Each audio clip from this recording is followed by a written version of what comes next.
You're listening to the Patriot Nation Podcast.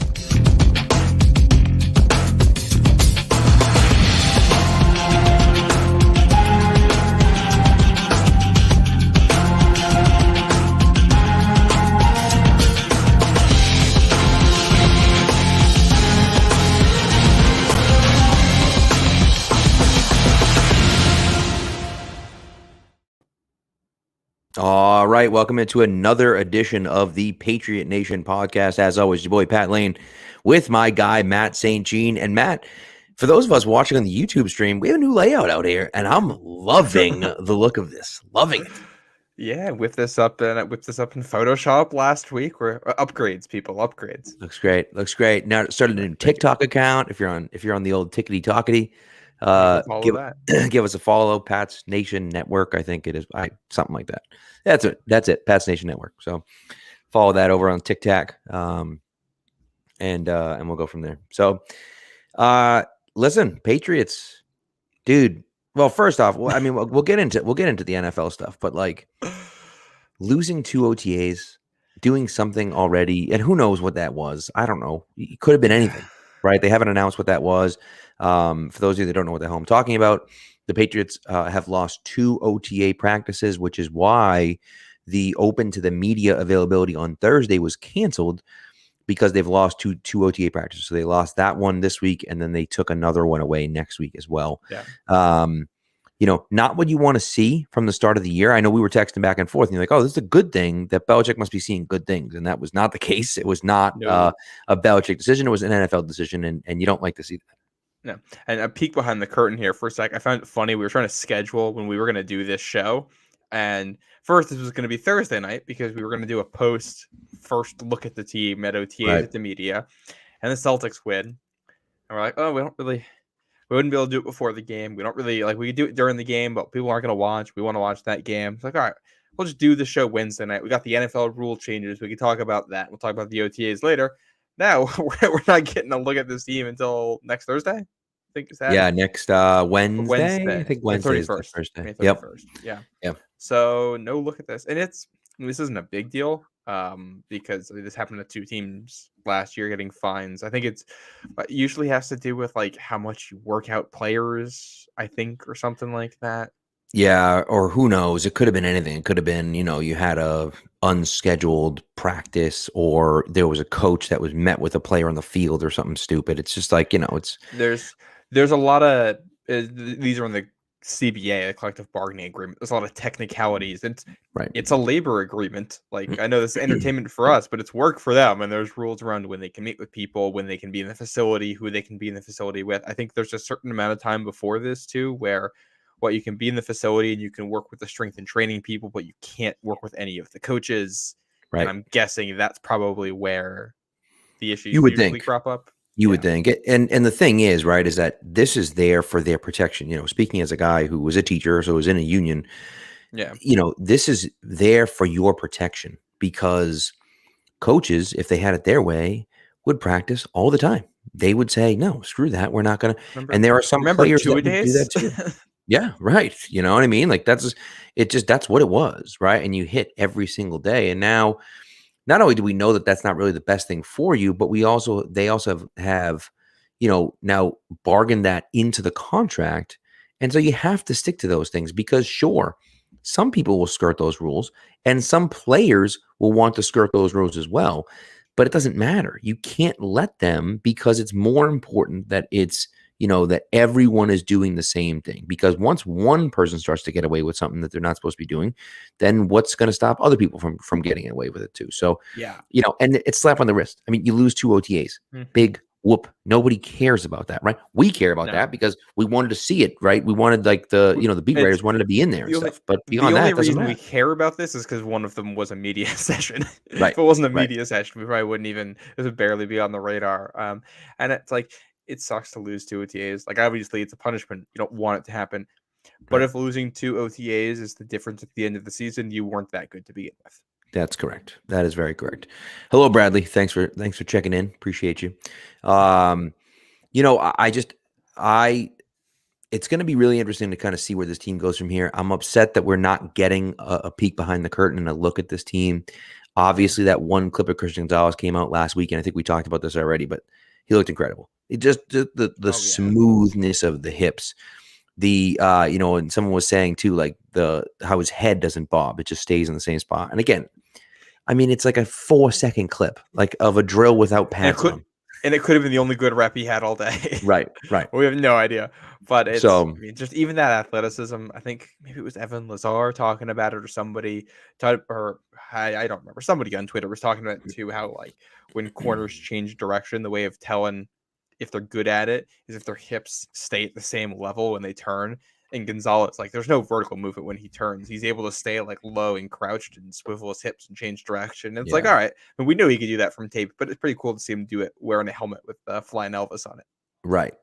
So a lot of excitement around this team. Of course, no OTAs this week, so we'll have to wait for next week. But it is what it is. But in the meantime, we can talk about the NFL just changing these rules. And look, some of them I get, some of them I don't get. Now, the one that I'm pissed about because it directly impacts me is the Thursday night one. The Thursday night rule just seems kind of dumb to me. It just seems kind of stupid. Yeah. You have a whole month. You have to decide a month out if you want to flex a game into a Thursday night. Now, whether it's a trial run, but if they don't use it this year, then it's a trial run for next year as well. So if they don't flex a game into Thursday night, then they could do it again next year and try it out, So this impacts me because my plan was to go to Pittsburgh in December. And I think that game is probably safe. I don't think they're going to want to flex that game out of prime time because it's the Patriots and the Steelers. But worst case scenario, if the Steelers stink and the Patriots aren't that good, they might want to get that out of Thursday night. You know what I mean? So it's just, I don't get it. I don't understand. Like, why not just keep it the way it was? I understand what they're trying to do. And I think Amazon paid a ton of money. So this is their appeasement to Amazon. But like, you get what you get, bro. Like, what are we doing here? Well, and I think this is a reaction to like the Broncos last year and how they got scheduled for every single primetime game. And then it turns out they weren't any good and people had to tune in to watch that or didn't tune in to watch it. I don't know. It's football. Right. It's the biggest ratings driver in America, regardless of who's playing. Like, people are going to watch it. And I don't know. Part of this is a player safety thing. I don't know. These guys are given advance notice. If you play a Thursday night football, I think this is enough advance notice for that. It's not enough advance notice for the fans who are traveling to go see these, because you might have non-refundable tickets for plane tickets or train tickets or a hotel that you can't change, and suddenly the date of something you're going to see got moved. And it's not like a concert where it's like, hey, there was rain and we had to move it, or a baseball game, like something like that where that's coming into play. Like, this is, you're moving it for ratings reasons. 100%. Yeah. And I get it. I get the reasoning for the NFL, because it's like, the last thing you want is a week 16 game that was supposed to be good, and in a week 3, both quarterbacks get hurt. They're done for the year. The teams stink. And you're like, hey, we know in September this game was scheduled for December isn't going to work out. We're going to change it. That part I kind of get, but that's as far as I'm pushing it. And you shouldn't be able to flex games between days. They should have to stay on the day they were scheduled for, unless there's a weather concern. Right. And that's kind of my point. Like, I get flexing it to Sunday night or Sunday afternoon, or back to Sunday morning or Sunday afternoon, but like what are we talking about here, man? Like, I don't get that part of it, right? And the other part of it is it's a month out. So how do you know what that team's going to look like in a month? Like, you don't know what that team's going to look like in a month, and it's that sweet spot of being bad, where it's not far enough out that people can really change their travel plans if they were looking for affordability, but it's also like still far enough out that things can change with the teams in the camp. Right, exactly. Which weeks is it that this starts? I believe it's 13 through 17, I believe. Okay. So the games that impacts for this year, week 13 is Seahawks at Cowboys. I don't think there's a chance that gets That's not getting touched. No. Even if the teams think it's the Cowboys and people will watch. Correct. Week 14's Patriots Steelers. I don't think that's get touched if the teams think people will watch because it's both Patriots, huge fan Steelers. bases. Yeah. Week 15 is Chargers Raiders. Maybe. But probably not. If we're being honest, probably not, because you can spin it as a divisional matchup and so on and so forth and everything like that. I mean, maybe they both suck and then it doesn't matter, but. And week 15 and week 16, you get LA in both of them because the Rams come into week 16. So you get a really big market that in theory should be watching a lot. Saints Rams is the week 16. Week 17 is Jets at Browns. That could get flexed. Yeah, but those two teams could be good teams too now. If Watson has a better year and if Aaron Rodgers plays well, we'll probably know in October how those teams are. So that one that might get touched. But isn't that one also? That's like the week of Christmas. Or no, that's the week between New Year's and Christmas too. Yeah, that's messing with people's holiday plans. Right. Well, that's the other part of it. Like for me, for Pittsburgh now, thankfully, Pittsburgh is close enough that we can drive. And I was looking into, I was thinking about driving anyways, but I was looking into flights. And again, this is a me problem. This is just like solely just, I'm pissed about it because it inconveniences me. But, we were looking into driving anyways, about 8.5 hours. We're like, oh, maybe we'll drive, maybe we'll fly. And then the flights were like under $300 round trip. So I'm like, well, that's not bad, No. But then, I'm like, all right, maybe we'll fly. Well, now I'm like, well, I can't book a flight right now. If I book a flight and then they change it to Sunday, I'm screwed, And so who knows what the flights will look like a month out. Maybe they'll still be low. But for now, it's like, all right, we're gonna go still. We'll just drive, And if I gotta take the Thursday, Friday off of work. If the game ends up being Sunday, I'll take Monday off of work. It just is what it is. So, it's a kind of a pain in the ass, but it just is what it is. And ultimately it's not the end of the world. But the next thing we're going to talk about is the kickoff rule, which is the stupidest rule of all time. Before we jump to that, go ahead. Yeah, I think there's two things. One, I think one of the quotes on this was telling too, and I forget which owner said it, but it was something along the lines of like only 7% of NFL fans see a game in person. Which may be true, and I get why you got to go for the TV ratings, but just feels like you're so entirely missing the point. Yeah, right. Like I know that sports are very much a TV thing these days, and I understand that. But like the entire the way this whole thing started was you're looking for something to do on the weekend. You're going down to watch your local team. It's the core of what sports are: local entertainment, and screwing over the local fans to make a couple. Make a couple extra $1 million of the multi-billion dollars you make. Like, come on, and they can get away with it because what are we gonna do? We're not. Nobody's boycotting the Thursday night games. Right. That's a good point. That's a great point. And I hadn't heard that quote, but it makes perfect sense because they look at it that way. They don't care about the fans, and they don't care about player safety. Right? They don't care about player safety, and they will sit there and tell you that they're changing the kickoff rule to what college does, right? This is the college rule where the fair catch inside the 25 automatically goes to the 25 on a kickoff. And so that's the rule that they're putting in. Fine. But they have this whole thing where they're talking about player safety. They don't care about player safety. They don't care about player safety. They want to be able to say they care about player safety, but they don't actually care about player safety. And they want to cover their ass if there's a lawsuit or something. They want to be able to say, 100%. Hey, we did this thing. Except they won't do it with Fields for whatever reason, probably because that's too expensive. But yeah. And it's just, it's tough. And that's even, the players want to play on grass. They want to play on turf. Well, turf is significantly cheaper to upkeep. Not only that, but like the Patriots, for instance, who share their stadium with the Revolution and also host concerts and everything else. It's significantly easier to deal with that stuff when you have a turf field than when you have a grass field, right? And so, it just that's part of the thing where they're saving themselves money by doing that. Well, and it's because these stadiums are being built now as multi-purpose arenas and not just football stadiums. And you see that. I mean, look at Nashville and Buffalo looking at putting domes on their stadiums. And what are we doing? Like, football at its core is a cold weather outdoor sport. Right. And it's people saying, hey, owners saying we can make more money by having an indoor one because we can host other stuff there.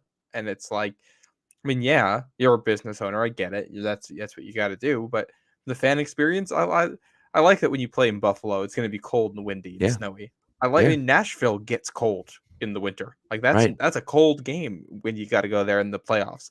That's part of the fun of this whole thing. Like, let's not take that away. It's Yeah. But they just see the dollar signs. They just see the dollar signs and don't care about anything else. And that's ultimately that's the way it goes. And I understand that they're businessmen. I get it. Right? I get that they're businessmen and women. I understand that.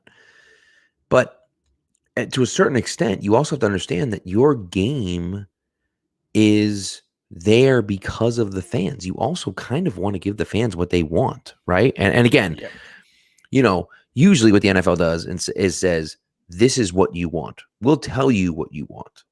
And then we say, oh, okay, all right, yeah, you're right. This is what we wanted. Oh, this was a great. Or we bitch and complain about it, and then we still watch anyways, right? And so they know that we're going to tune in. They know we're going to show up, so they don't care. And I think that's kind of until we do something that hurts their wallet, they're going to keep doing whatever they want because they don't care.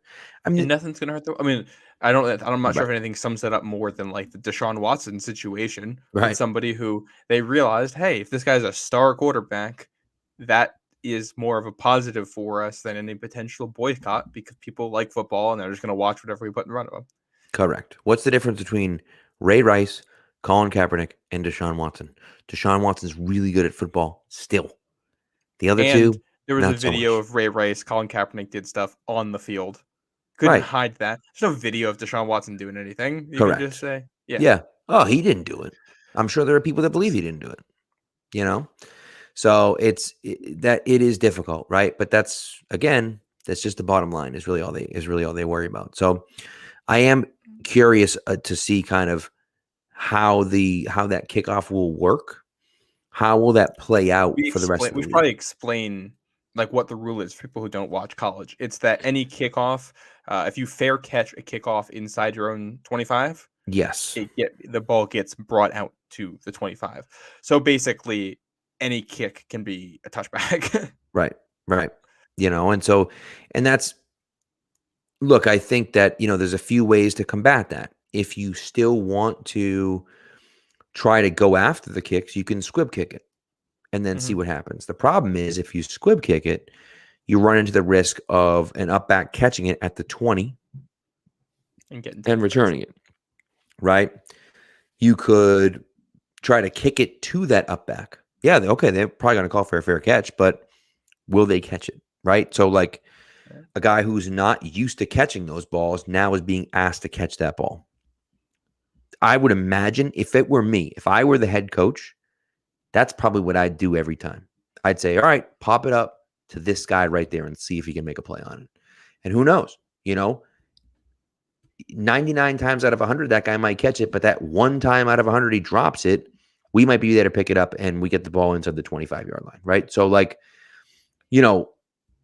that to me is the play, right? And because a squib kick is fine, but I'd be worried about, them fielding it and then getting it at the 30, 35-yard line. It's just, I think it's a losing proposition to me, Yeah. And the thing that's also really annoying about the way this happened is like, it's not just that they changed the rule. They went backdoor to get it done.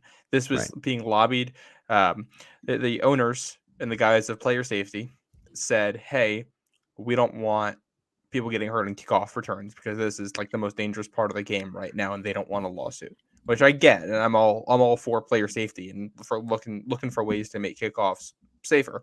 But the NFLPA came back and said, hey, we got like 150 players across the league that get their roster spots because they play on special teams, and this is going to impact their ability to get jobs here. Guys who have done that. I mean, how much are we talking about? Matthew Slater, Cody Davis, Chris Board, what's his name, Alakunle, who they just signed, and Brendan Schooler, and DeMarcus Mitchell, and Raekwon McMillan. And the two all kids these that they drafted in the 7th round. You know what I mean? Yep. Amir Speed, Isaiah Bolden, all guys who will get into the NFL and stay on rosters because of what they do on special teams. And the Patriots just spent an entire offseason trying to rebuild this, only for the rule to get changed on them backdoor at the last Right. second. They did vote against it. But it's basically nobody was going to vote for this because the NFLPA went to the owners and said, we don't want this rule change. We're okay with the safety risk because we want these guys keeping their jobs. And they left the room, and the owners snuck back in there, and Goodell rallied them and said, no, we're passing this anyway. And what was it? I think 5 teams voted against it and 1 abstained. Patriots voted against it. I think the Raiders abstained, did they not? Yeah. Ravens against it. Raiders abstained. I don't remember who the other 3 against it were. But I know Andy Reid was against the rule change. But he didn't vote. So the Chiefs voted for it. Yeah. Which is just, I don't know. Football's football, and I'm not against exploring ways to make the kickoff safer for the players involved because I always remember that player at Rutgers. Yeah, Eric LeGrand. Yeah, who got paralyzed on a kickoff return. Which, side note, I hadn't really seen that play, so I went back and watched it at some point in the last couple of months. I didn't realize Logan Ryan was right next to him when it happened. I believe it was Logan Ryan or Deron Harmon, one of the future Rutgers. Yeah, I know they were his teammates. Yeah, it was right next to him when it happened, which was crazy to see that. Small world, but yeah, I don't enjoy watching people get paralyzed in the football field, and if we can make it happen less and keep the game intact, let's do it. Right. That backroom deals to pass rules the players don't want doesn't feel like the way to do that, and feels like the league trying to cover their ass on a liability thing and not anything about the actual game. 100%. And I think that's the biggest part of it for me. And look what they did with the extra point, right? And Belichick lobbied hard for that extra point moving back. And why did he do that? Because he didn't want to have any wasted plays. He didn't want to look at it and say, we have this play that doesn't matter. Nobody cares about this play. It's irrelevant. 97 or 98% of the time we hit this extra point. Why is anybody watching that play? If 98% of the kickoffs are touchbacks, why is anybody going to watch that play? No one's going to watch it, right? And so you've taken a play which is an exciting play, which I always laugh at the fans because, anytime a guy starts running and he gets, 10 yards, everyone's like, oh my God, here he goes. And then he gets tackled, 15 yards, at the 22-yard line or something like that. That's gone. That's gone now. No one's going to return kicks anymore because why would you? It doesn't make sense to return kicks at this point. And you're only going to do it against teams that are bad. If there's a team that's really bad at it, you're going to say we're not going to take this touchback. We're actually going to run this back because we think we got something here on film. Right. But there's barely even going to be opportunities for that on film. Correct. So I don't like the process. I don't like the rule. I don't like the way it impacts the Patriots. I don't like that it comes after you build a roster around fixing what happened in Buffalo last year when that's not going to happen this year. I don't like Roger Goodell. So a lot not to like here. Right. And so, that's the biggest one. And I think that's one that I think people will complain about a lot. And again, New England specific, I think that's a big one. That's a really big one. And so, ultimately it is what it is, and there's nothing we can do to change it. And I think we'll, just like everything else, we'll get used to it. And because we don't have a choice, right? But it does feel like you're taking away a fairly big part of the game. I mean, look, it's already been neutered. Now you're just right. Yeah. Desmond Howard was the MVP of a Super Bowl because of a kick return for a touchdown, right? Devin Hester is going into the Hall of Fame. He's not right now, but he will be in the Hall of Fame. I'm going to lose my mind. Right. And part of that reason is because of his ability to return kicks. The next Devin Hester isn't out there anymore. You're never going to see a kick return for a touchdown in a Super Bowl again. Devin Hester returning the opening kickoff of a Super Bowl for a touchdown. Yeah. That is an all-time Super Bowl moment. Oh, it's unbelievable. And all the old videos of the flash bulb going off at the opening kickoff of the Super Bowl, and it's this moment, and that's only there for the aesthetics. Just give him the ball at the 25-yard line. Who cares? Yeah, I will say, and I don't mind this for college, because for college, that's 18 to 22-year-old kids. And I'm a lot more sensitive to some of the brain injury stuff there because they're still developing. And they don't have like a union or anything. So like that is one where it's like, okay, Right. NFL is a little bit different. If the players say they want it, I think. Yeah, they're professionals. They're professionals, so. Or find a way to work with them on a solution. Exactly. That's something. Better. Right. By the way, I have seen some people say like the XFL thing. I don't like the XFL thing either. I just don't. It just seems kind of silly to me that you're doing that. The one thing I kind of think of is like, what if you just did like the punt you do after like a safety or whatever, and you just do it from farther up or whatever, like the 40 or the 45 or something like that. Feels like people get way less of a running start on those for whatever reason. Yeah. I don't know. That's a good point. There's got to be something, and there's got to be ways we can do it. You probably change rules about when you're allowed to hit people too. Right. Yeah. So that's figure something else out. Or at least if you're going to try something, say, hey, we're going to try this in the preseason and see how it goes. Rule like this in the preseason, I wouldn't even care. Well, preseason is where special teamers make their names get on the roster. So maybe we don't want it there. Maybe not. Yeah. Yeah. But I understand what you're saying. Yeah. Yeah. Let's ease into this in a way everybody can agree on instead of just throwing something out there. Agreed. I agree with you 100%. So the last rule, and I'm going to let you talk about it because my dog Reese is crying to come in. So I'll let you talk about it and then I'll come right back. Yeah. The last rule I want to talk about, and maybe there's another one that you want to talk about afterwards as well, but the last rule that I want to talk about is the emergency QB rule, which I think is really cool, and especially Patriots specific now could be really interesting. So Matt, if you can explain that to the people, I'll be right back. All right. So the rule there is going to be you get, what is it? You get if you have two QBs on the active roster, your third QB doesn't have to be on your game day active list. Like, he won't count against it, and he can come in if the top two guys get taken out for whatever reason.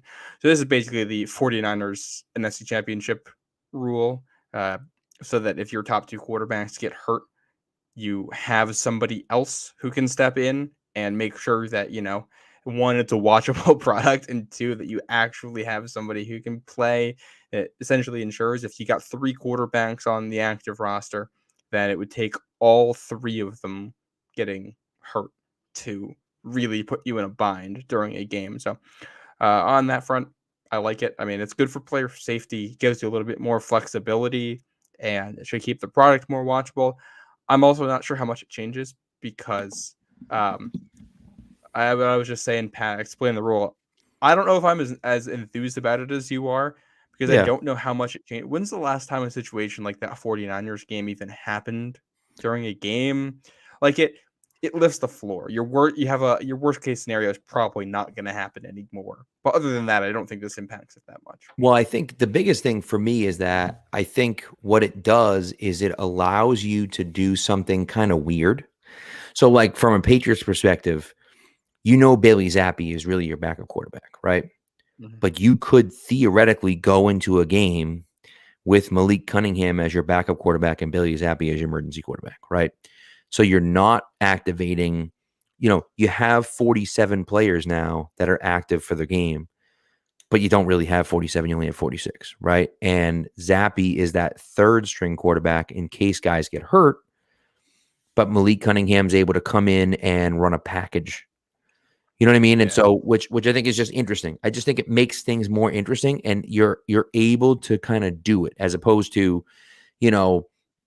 well, if Matt goes down, then we just have Malik Cunningham. Then we just have Malik Cunningham behind him, and we're in trouble. You know what I mean? Oh, the flip side of this is that I think if there was merit to some of those two QB things and doing fancy things, and the Patriots had a guy good enough for it, Bill's gonna do it right either way, and he's just gonna get the guys on the roster. And like, we don't even know if Malik Cunningham is any good whatsoever in the NFL setting right now. Well, of course, there's a world where the Patriots go into the season with just two QBs on the active roster, and this rule doesn't affect them.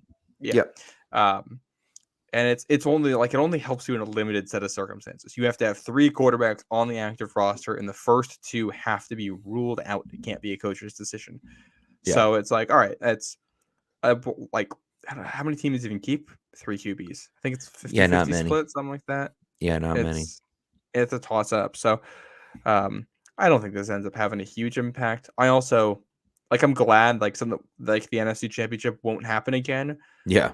But I also didn't feel that bad for. Well, first of all, did San Francisco have another quarterback?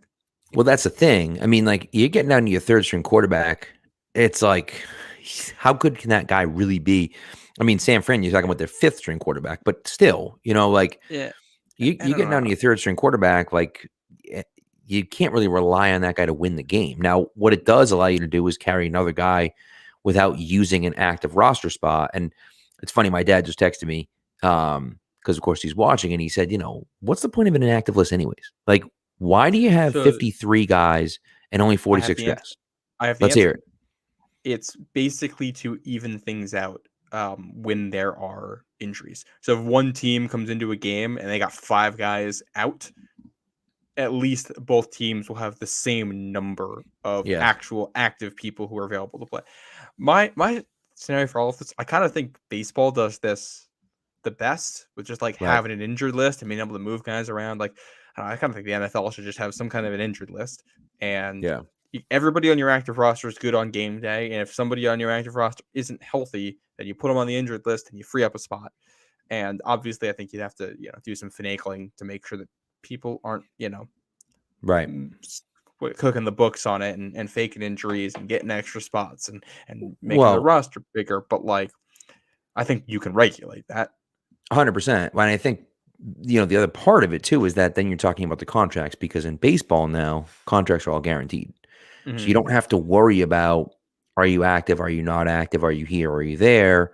It doesn't matter. You're getting paid no matter what, right? Whereas in football, because they're not guaranteed, then you have roster bonuses, you have active roster bonuses, and so on and so forth. And so that language would all have to get rewritten if you did do something like that. I think that would be really cool. Why not do that?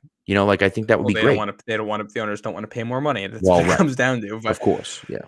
Bigger rosters, I think, in general, probably good for the game. Get more people involved, get more players involved, let them develop more guys, and just having a little bit more insurance for stuff. The roster's at 53 right now. Let's go up to. The other thing I always thought was all right, let's go up to 55 on the active roster and 50 on the game day roster. Make them both even. A couple extra guys. Right. If you do that, you don't need a QB rule. If you're dressing 50 guys and you only have 2 quarterbacks, it means your 3rd quarterback isn't that good. And if your 2 guys get hurt, they get hurt, and you deal with it. Right. No, agreed. Yeah, I like that. Yeah. I think 55 and 50 makes a lot of sense. So yeah. But we'll see. Yes, go. That's what I was going to ask you if there was another rule. Not another rule, but just 2 completely random side notes that I kind of thought about during this. I like that. One, on the kickoff rule, the thing I keep coming back to on this that it reminds me of, the NFL putting in a rule, I think explicitly because they didn't want a lawsuit, it's the 1 helmet rule. That's why we didn't have alternate helmets for the longest time. That was back after the 2012 season. Basically, the concern was that if you didn't break in a helmet enough and didn't wear it enough during the week and during practice and all that it wasn't as effective at protecting you against concussions. And therefore, the NFL said, okay, well, we're going to protect ourselves from getting sued because we're giving guys helmets that aren't safer than they have some helmets that are safe and some helmets that aren't. So we're just going to say you only get 1 helmet for the whole season. And that way everybody's on the same model. Now, obviously, that doesn't entirely make sense because guys will switch helmets during a season because they get battered and bruised and broken and all that. And also look at college football. Look at Oregon. They never wear the same helmet twice in a year. Obviously, we figured it out and they brought it back. So that was the last time I've seen something like that ever impact the NFL. And I think the fact that the 2 times that this has now come up where they worry about getting sued and they make a rule, it's just a dumb thing that nobody likes. Right. Yeah. And then the other thing, we were talking about the schedule, and we had the NFL schedule release, and there was something we were talking about primetime games we didn't talk about, and I didn't discover until this past week. Did you know that they have Monday night doubleheaders this year? Every week? Not every week, but a couple of them. Really? I know they have always done an opening weekend, but I didn't realize that they did. So they're not doing it opening week this year. Really? Week 2, Saints at Panthers will be on ESPN at 7:15, and Browns at Steelers will be at ABC at 8:15. And then week 3, Eagles at Bucks is going to be on ABC at 7:15, and Rams at Bengals will be on ESPN at 8:15. And then it pops up one more time later in the season in week 14, second Monday in December. Titans at Dolphins on ESPN at 8:15. Packers at Giants on ABC at 8:15. Wait, at the same time? Yeah. What? Why? So all of these overlap, but that last one, they're on at literally the exact same time. I haven't heard anybody talking about the fact that they added this, because I was like looking through the Giants announced like some of their uniform schedule stuff for this year and when they're going to wear throwbacks, and they had a Monday night game. And I looked at the Monday night schedule. I was like, wait, but there's another Monday night game. Did somebody mess up putting this in? That is so weird. That is so weird. Because listen, I think that what they did before, they used to do opening weekend, right? Was have like an East Coast game at a 7 and a West Coast game at a 10, and the 10 o'clock game is late. So like, I'm probably in bed after halftime of that game, but like, who cares? You're getting all those West Coast people, but to do 2 of them at the same time to me is crazy. Here's the thing. I don't hate it. I'm curious to see how it's going to be on ratings. I think the companies are probably going to hate the ratings, because what's likely, right, if one of the games isn't good, people are just going to watch the other one, and that's going to tank ratings for one of them. It only works if both games are watchable. Right. But like, I don't hate this idea going forward. One of the things, and we had talked about maybe doing an episode on this later in the off season, talking about like scheduling stuff going forward. But one of the things I thought of was like, if you could find ways to like have like Thursday night double headers and then like pair bye weeks with it, and like make sure that like, okay, teams are always playing each other and they're on the same amount of like rest and all that kinds of stuff. Like Thursday night double headers, they feel like could make sense to that stuff. They're experimenting this way. Yeah. If you had, it could work. If you had like a bye week and then a Thursday night game where there's another team playing on Thursday night, and you have like the mini bye, and then the 4 teams that played on Thursday night, they kind of like switch up the matchups and they're playing on the next Sunday. So you get like the same things. Or the controversial thing is you could work in some Tuesday night football instead and take over another week, because that's the same amount of rest, and like take over another day. Yeah, I'm like Charlie in Always Sunny with my Google Sheets on the side, trying to figure out different things that he could do with an NFL schedule. I mean, ultimately, I think it's not a bad idea. I don't hate the idea. It's just like, for me personally, I don't typically sit down and watch one of those games straight through. I usually have it on like in the background as I'm doing other things. And so to have 2 of them going on at the same time is like weird. It's going to be like, all right, well, which one do I watch? Or do I shut this one off? Like, even if the game is terrible, I still leave it on because it's football. What the hell? You know what I mean? Like, so you're still getting the ratings from me, even if it's a bad game. Now, if you have another game going on, like you said, you're just going to flip it over to the other game, and those ratings are going to be terrible, And so it is interesting trial balloon. The reason, historically, the reason why they haven't done this isn't because of the fans. It's because of the ratings question. And I do think one of the reasons this makes sense is that it's ESPN and ABC, so it's the same company. It's all Disney, and so it's like you'd hate it. Like, this would never happen with like ESPN and NBC airing games on the same night. But Disney may not care here which feed people are watching. If it's the same amount of, if I don't know how many people tune into the average NFL game. If it's quite a few, 20 million, is that way off? Probably less. I would say it's probably low. That's probably low. Probably like 40, 50, something like that. Yeah. Man, if it's 50 million people watching Monday Night Football, I don't care if it's 30 on one and 20 on the other, 40 on one, 10 on the other. Right. They're still getting 50 million people watching. Yeah, that's a good point. Exactly. So it makes sense for them. Right. But this has happened with no fanfare, and I'm shocked about that. Yeah, it's pretty wild that no one talked about it. That's interesting. That's literally the first time I've ever heard it. So you heard it here first, people. Maybe breaking news. Breaking news: Monday night doubleheaders happening in the NFL this year. So, in case anyone didn't know, at the same time, 2 games at the same time. Crazy. That's wild. 2 games on a Monday night happening at exactly the same time at 8:15. Really and they're interesting. weird. That's the thing that got me too, is that it's December and it's weird games. Titans, Dolphins, and Packers, Giants. Like it's a strange game. It's a strange game. So, but hey, whatever could work. You never know. So yeah. So, well, that's it. I think, right? There's no other rules you want to go over, right? They didn't really change much else. Usually there's like good rules or something interesting, and it's just all negative this year. Yeah, there's nothing really like, oh, that's a fun rule. Oh, you know what? I got a fun one. They did change some of the number rules around a little bit. Yes. And kickers have a lot more freedom now. Punters have a lot more freedom. 99 is open for the Patriots. The new punter from Michigan State, Bryce Baringer, I wore that in college. Oh, yes, dude. That's going to look friggin' awesome, him wearing 99. That's so sick. Like that's got to happen, right? And then it's like, I'm looking at, Patriots have like no low numbers open right now. We assume 0 goes to Christian Gonzalez. They're not issuing 12. 16 is the only other one open right now. But like 6 is Nick Folk. He's going to get cut. Keon White wore 6 in college. So I feel like it slide into that. That makes sense. Yeah. 15 is Corliss Waitman, the punter. He's not going to make it. Marte Mapu wore 15 in college. So see, there you go. Look at that. Now, can linebackers, I guess linebackers can wear anything they want, right? I think anybody just can offensive linemen. It's just offensive linemen, right?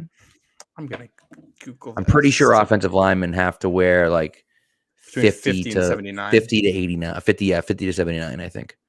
Let me just double check that linebackers can wear numbers in the teens. It would make sense because Matthew Judon can wear 9, and Juwan Bentley wears 8. Hello. Yeah, well, but it's at one point in there, I think it was that they could wear single digits but not numbers in the teens. Maybe. But yeah. So linebackers can wear 0 to 59 and 90 to 99. Receivers, tight ends, running backs, can all wear 0 to 49 or 80 to 89. Right. Defensive backs are 0 to 49. Punters and place kickers are 0 to 49 and anything in the 90s. And then quarterbacks are still 19 and below. Anything in the 90s. That is so awesome, dude. If Bryce Baringer wears number 99, I mean, like, how could you not get a Bryce Baringer jersey? 99? That's so sick. Who's the last? I think the last 99 in New England, was that Jamie Collins last year? Yeah, Jamie Collins wore 99 last year, didn't he? Yeah. But before Jamie Collins, Byron Cowart? Was Cowart 99? I thought he was.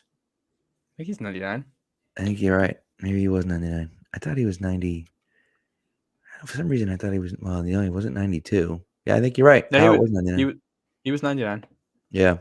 Yeah. Who was the last good 99 though? I don't even know. Couldn't tell you. Hold on. I'll give this to you. So guys to wear 99 in New England: Jamie Collins, Byron Cowart, Vincent Valentine. No. Dominique Easley. No. Michael Buchanan. No. Trevor Scott. Mike Wright. Ethan Kelly. Mike Wright. Mike Wright was fine. Mike Wright, pretty good. Yeah. Ethan Kelly. No. Bernard Holsey. Cole Ayi. TJ Turner. No. Mark Megna. No. Vernon Crawford. Steve Diassi. Oh, Diassi. Okay. All right. Yeah. Jason Carthen. David Howard. Gary Jeter, Steve Wilburn, and Ben Thomas. Those are all of the players to wear 99 in New England. So you have 2 decent. I think Diassi was Diassi was a special teams guy. He obviously played linebacker too, but great long snapper and everything like that. But realistically, you're talking about him and Mike Wright are the 2 best players in Patriots history wear 99. So it's not a very great list. You know what I mean? So Bryce Baringer, come on down. That'd be so. And then the other special teamer is Chad Ryland, the kicker. He wore 38 everywhere in college, and Ramondre Stevenson's not given. I feel like that's not going to happen. No. I feel like he takes Jacoby's number. I feel like he ends up in 16. Yeah, he could. 16 and 38 give off the same vibes to me for jersey numbers. I don't know why, but why? What do you mean? I don't know. Those numbers like that make sense. Like if you couldn't take 38, like 16, that makes sense to me. All right. That's fair. That's fair. I don't know what that means, but okay, I'll take it. I don't know. I don't know how my brain works. I'm just spewing out what's in there. So, all right. Well, now we're done. But before we go, of course, we have our final, our final segment. And so here we go. And now for something we think you'll really like. This week in sports history. All right. You want to go first? Or you want me to go first? Yeah, I'll go first because mine's not in sports history, but my dad texted me this earlier and I thought it was cool. So I figured this is worth sharing as somebody that lives in New York. Today, May 24th, in 1883, was the opening of the Brooklyn Bridge. How about that? Look at that. I've never been on it. I've lived in New York for almost 2 years now. Never been on the Brooklyn Bridge. Never? Yeah. Yeah. I live in Queens. I never go. Yeah, I guess you're on the other side. If I go to Brooklyn, I go the other way too. Yeah, it doesn't. I'll do it someday. That's true. And I have two. Both of them are baseball related, interestingly enough. Both on this day, which is May 24th, in back-to-back years, consecutive years. May 24th, 1935 was the first Major League night baseball game played in Cincinnati, where Cincinnati beat Philadelphia 2-1. And then in 1936, the Yanks beat the A's 25-2. Tony Lazzeri had 2 grand slams, 11 total RBIs, and some guy named Ben Chapman reached first base 7 times safely. 7 times. Got on first base. Put him in the hall. So yeah, pretty incredible.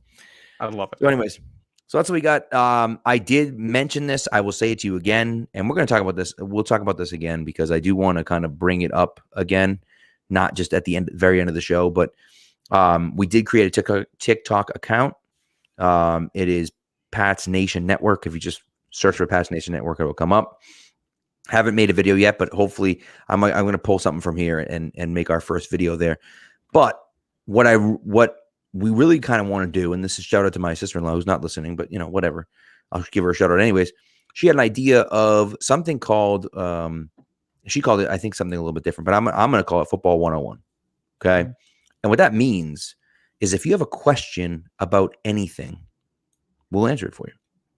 Yeah. It can be as stupid as possible, right? As stupid as you want, right? And don't feel dumb about it. And we will not talk down to you. Will not be condescending. But if you want to ask a question like, what happens when, you fumble the ball out of bounds, right? And then we can go over the rule with you, right? And so we can explain football in, I think, a simplistic way in a 2-minute TikTok video and explain specific rules and explain specific things as well. So I thought that might be kind of fun to do. You could ask those questions to us and we could mention who you are. You could ask those questions anonymously as well. That's totally fine with me as well. If you don't want everyone to know that you're asking the question, that's fine. Right? You want us to explain something specific, it'd be, I think that could be really fun. And that's if you have terminology questions, a lot of times, we'll say it, broadcasters will say it, like the commentators on TV, or you'll read stuff in articles, and sometimes people just assume what certain terms mean, whether it's super basic stuff or getting into the weeds about what football is, and we can try to the best of our ability to answer some of that stuff and explain what 11 personnel is when people say what that is, which is 1 running back and 1 tight end and 3 receivers on the field. That's what that means.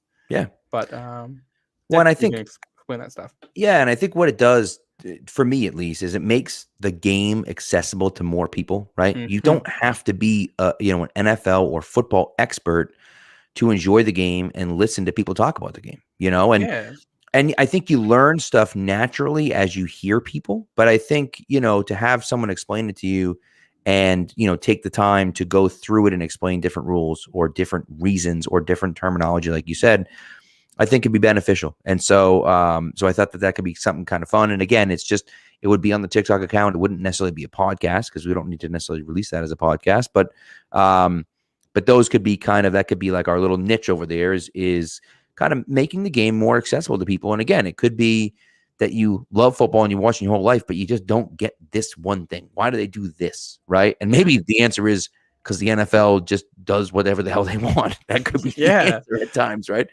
But I think, talking about it could be cool. And like some of the questions that you think are silly are also the ones that like, hey, maybe people thought it was so silly that nobody ever thought of it. And now the fact that you think of it is like, oh, we didn't think about something in that way. Right. It'll help us learn a little bit more as we go too and ask some things that we didn't think about. So send anything our way. You're a teacher and I also like explaining things to people. Right. Right. Yeah. So I thought that could be a lot of fun. So anyway, so that's that'll be our TikTok account. And you can come follow us over there. And that's it. Go follow there it is. Look at that. Yep, Pats Nation Network. So anyway, so that's what we got. Thank you for tuning in again. We appreciate you guys, and we will be back next week. I would say probably on Thursday night, because I'm out on Thursday. Well, then not Thursday night, perhaps Wednesday night. Yes. Though I'm probably out on Wednesday night because I'm chaperoning senior prom. We'll figure it out. I don't know what we're gonna do. Maybe we'll do Friday night instead. Whatever. We'll find a way to get you some content next week because. Next week, we're actually going to have like videos and images and like reporters talking about OTAs. Unless they get more OTAs canceled. Let's hope not. Let's hope knock on wood. So, but anyways, that's what we got. Thank you for tuning in, people. We really appreciate it. And as always, we'll talk to you next week. Go Pats.